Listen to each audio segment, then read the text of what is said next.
Magandang oras na naman sa inyong lahat mga kaibigan. Ang ating pag-usapan ngayon ay tungkol naman kay Saldico. Pero bagong lahat, huwag niyong kalilimutan na mag-subscribe sa ating channel kung hindi pa kayo subscriber. Please like, comment, and share. Pakiclick na rin ang notification bell para hindi niyo makaligtaan ng ating mga bagong video. Balik sa ating topic. Sa palagay ninyo, kusang loob kaya na uuwi si Saldico dito sa Pilipinas?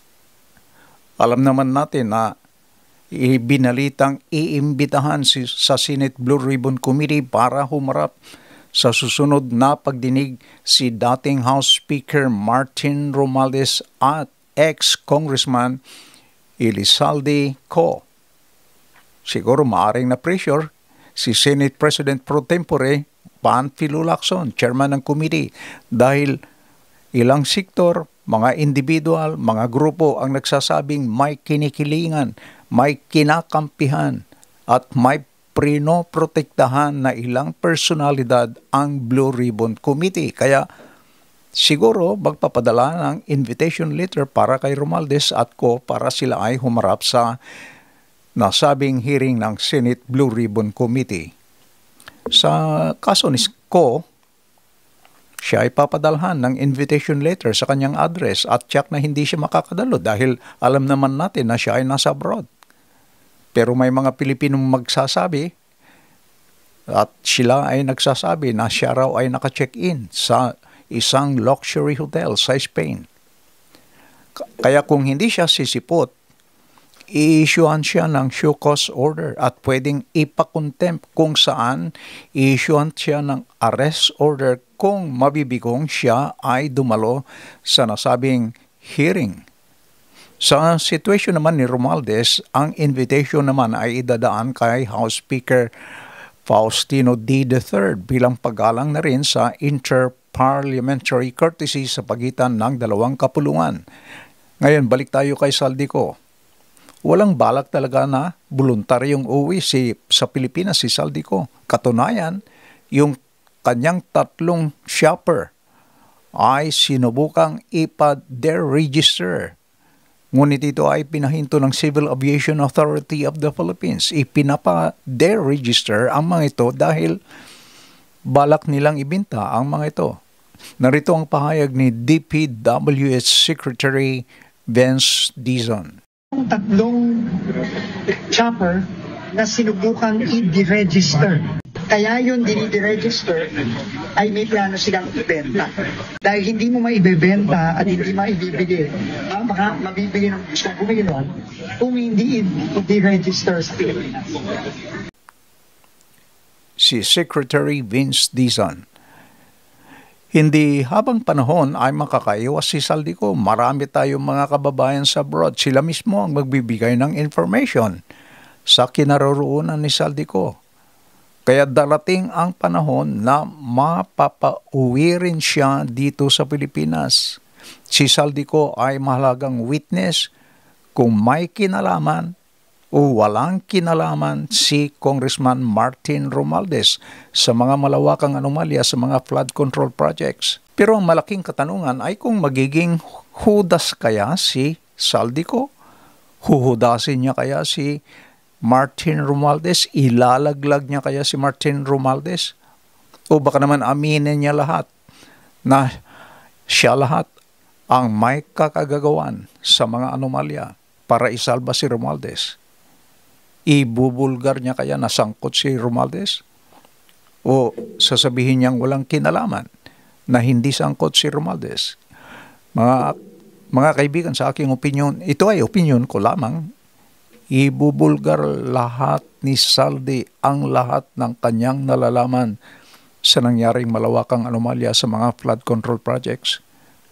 Kapag siya ay naipit na, hindi siya papayag na siya lang ang madidiin.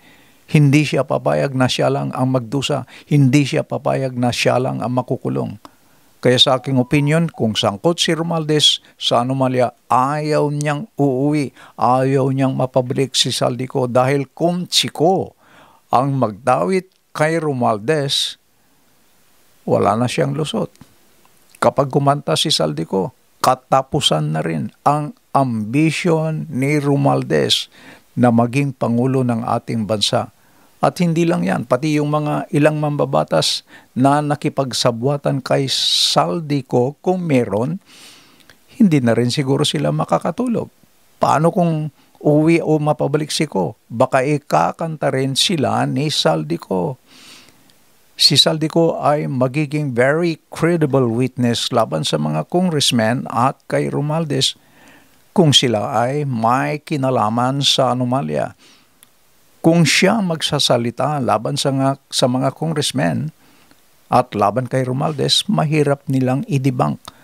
Mahirap nilang pabulaanan ang kanyang mga salita, ang kanyang mga ihahayag tungkol sa anomalya. Kaya siguro ito ang aking opinion.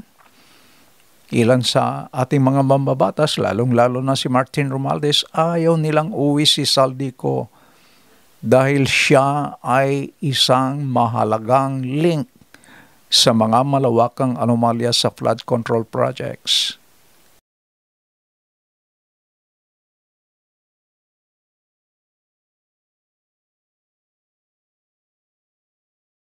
Di mo ba nakita na dahil nga gusto nilang pagtakpan kung ano-anong ginagamit nilang katuwiran?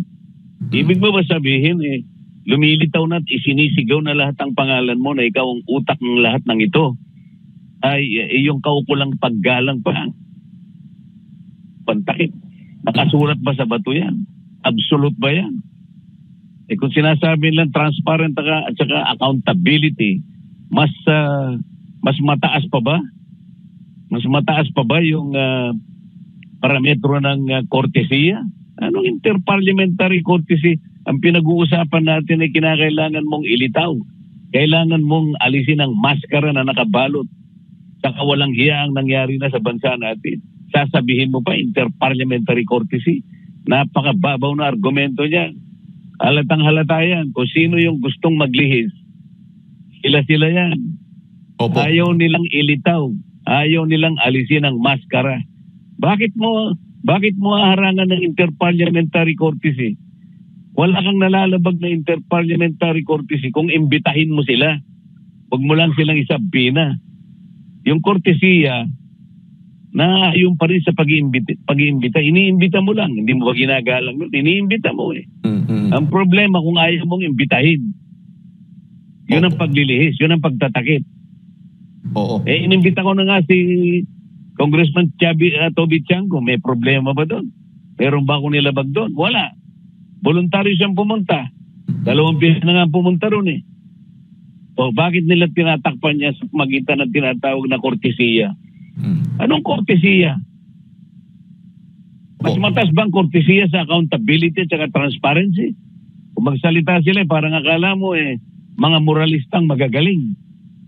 Parang akala mo mga sugo ng righteousness. Tatakpan mo ng kortesiya. Hindi ko sinasabing walang kortesiya. Sinasabi ko mas mataas ang accountability. Mas mataas ang pangangailangan ng taong bayan na malaman nila kung sino ang gumawa ng lahat ng ito na talagang ang kanilang kabangbayan ay talagang nalusaw at takot ng mga taong ito. Tatakpan mo ng kortesiya. Mga kaibigan, meron ba kayong opinion? Meron ba kayong pananaw sa ating topic? Kung meron, please leave your comment. Hanggang sa muli, and please don't forget to like and subscribe. Bye-bye.